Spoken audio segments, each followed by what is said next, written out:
అందరికీ నమస్కారం అండి. ఈ శ్రీ వెంకటరమణ పిక్చర్ ప్యాలెస్కి సంబంధించి ఈరోజు కోర్ట్ మూవీ ఇక్కడ అవుతుంది. సో దీనికి సంబంధించి టికెట్ హై ప్రైస్ అమ్ముతున్నారని కంప్లైంట్ వచ్చింది. So based on that complaint ఇక్కడ ఇన్స్పెక్షన్కి వచ్చామండి. సో మామూలుగా అయితే మన గవర్నమెంట్ డిసైడ్ చేసిన టికెట్ ధర 110 రూపాయలు. ఇక్కడ మేము ఇప్పుడు ఇన్స్పెక్షన్కి వస్తే అది 150 రూపాయలుగా అమ్ముతున్నట్టు ఆల్రెడీ టికెట్ ఒకటి కొని వెరిఫై చేసాము.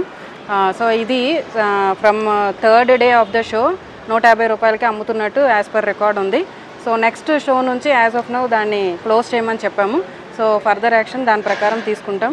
ఇదే కాదు, అసలు ఫామ్ బి లైసెన్సులు కూడా అమలాపురం డివిజన్కి సంబంధించి చాలా రెన్యువల్స్ అవ్వలేదు.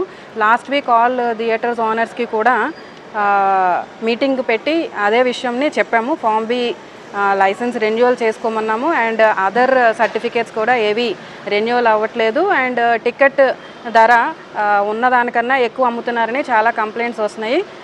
సో వన్స్ అగైన్ థియేటర్స్ అందరికీ రిక్వెస్ట్ చేసేది ఏంటంటే ఫామ్ బి లైసెన్స్ రెన్యువల్ చేసుకోండి అండ్ విదిన్ టికెట్ ఏ ధర ఉందో ఆ ధరకే అమ్మండి. Thank you. ఎప్పటికప్పుడు తాజా సమాచారం కోసం మా ఛానల్ను సబ్స్క్రైబ్ చేయండి, లైక్ చేయండి, షేర్ చేయండి.